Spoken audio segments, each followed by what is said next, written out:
ස්වාමීන් වහන්සේ අපි දැන් අර දීගායු කුමාරයාට බුදුරජාණන් වහන්සේ වදාළ දහම් කාරණේ සිහි කරන්න යන්නේ.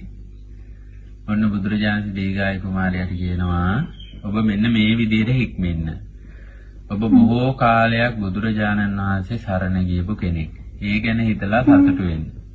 ස්වාමීන් වහන්සේ බුදුරජාණන් සරණ ගියපු කෙනෙක් නේද? ඔව් බුදුරජාණන් වහන්සේ සරණ ගියපු කෙනෙක්. ඒ ගැන හිතලා සතුටු වෙන්න. ඊළඟට ඔබ බොහෝ කාලයක් ශ්‍රී සද්ධර්මයේ සරණ ගියපු කෙනෙක්. ඒ ගැන හිතලා සතුටු වෙන්න කිව්වා. ඊළඟට ආර්ය මහා සංඝ රත්නයේ සරණ ගියපු කෙනෙක්. ඒ ගැන හිතලා සතුටු වෙන්න කිව්වා. ඒ ත්‍රිවිධ රත්නයේ කෙරෙහි නොසෙල්වෙන පැහැදීම, හොඳ පැහැදීමක් තියෙනවා කියලා සතුටු වෙන්න කිව්වා. ඊළඟට ඔබ සිල්වත් ජීවිතයක් ගත කරන කෙනෙක් නේද? බොහෝ කාලයක් තිස්සේ සිල් ගුණ දම් ආරක්ෂා කරන කෙනෙක් කියලා සතුටු වෙන්න කිව්වා. මේවට කියන සෝතාපට්ටි අංග. මේ සෝතාපට්ටි අංග ගැන හිතලා සතුටු වෙන්න කිව්වා. ඊළඟට කියන්නේ කොහොම මේ මනුස්ස ලෝකේ ගෙවල් දොරවල් ඉඩ කඩන් අඹදරුවන් ගැන බැඳීමක් තියෙනවා නම් ඒක අතහැර ගන්න කිව්වා.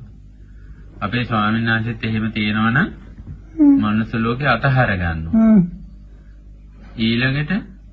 ඊළඟට කියන්නේ මේ මනුස්ස කාමයන් ගැන මොනවා හරි කොහේ අපේක්ෂාවක් තියෙනවා නම් ඒක අතහැර ගන්න කියනවා. ඊළඟට කියන මනුස්ස ලෝකෙට වඩා චාතු මහරජික දිව්‍ය ලෝකේ සැපවත් දීර්ඝ ආයුෂ වර්ණ සැප බල තියෙනවා. චාතු මහරජික දිව්‍ය ලෝකේ සිත පිහිටුවා ගන්න කියනවා. ඊළඟට කියන චාතු මහරජික දිව්‍ය ලෝකෙට වඩා හොඳයි තවතිසා දිව්‍ය ලෝකේ. තවතිසා දිව්‍ය ලෝකේ සිත පිහිටුවා ගන්න කියනවා. තවතිසා දිව්‍ය ලෝකෙට වඩා හොඳයි යාමී. යාම දිව්‍ය ලෝකෙට වඩා හොඳයි තුසිත දිව්‍ය ලෝකේ. තුසිත දිව්‍ය ලෝකෙට වඩා හොඳයි නිම්මාන රති දිව්‍ය ලෝකේ. නිම්මාන රති දිව්‍ය ලෝකෙට වඩා හොඳයි පරිනිම්මිත වසවති දිව්‍ය ලෝකේ. මේ විදිහට ඉහළ දිව්‍ය ලෝකවල හිත පිහිටවා ගන්න කිව්වා.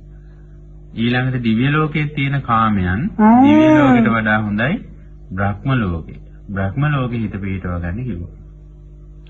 බ්‍රහ්ම ලෝකයේ තියෙන සංස්කාර මේවා අනිත්‍ය වශයෙන් දුක් වශයෙන් අනාත්ම වශයෙන් සිහි කරන්න කිව්වා. එතකොට සම්පූර්ණම හිත කෙලෙසුන්ගෙන් නිදහස් වෙනවා කියලා වදාළා. ඒ නිසා අපේ ස්වාමීන් වහන්සේ ත්‍රිවිධ රත්නය ගැන සිහි කර සිත පහදවා හොඳට සීල් ගුණ සීලය ගැන සිහි කරලා හිතේ සතුටක් උපදවා ගන්න මම මේ ලැබිච්ච මනුෂ්‍ය ජීවිතයෙන් වටිනා දෙයක් ලබා ගත්තා කියලා.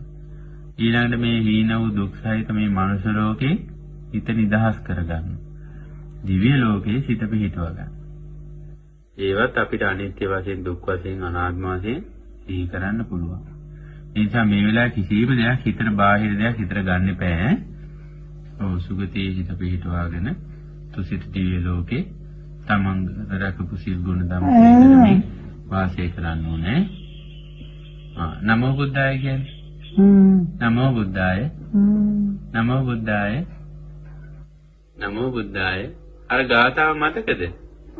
නිතර කියන්නේ සාන්ති යේකේචි බුද්ධං සරණං ගතාසේ නතේ ගමිස්සන්ති අපායං පහාය මානුසන්දේයං දේවකාය පරිපූර්ණසන්ති. කොහොමද ඒක සිංහල තේරුම තියෙන්නේ? යම් කෙනෙක් බුදුරජාණන් වහන්සේ සරණ ගියොත් එයා අපාය උපදින්නේ නැහැ. මරණයටපත් වුණාට පස්සේ දිව්‍ය ලෝකයේ උපදිනවා කියලා.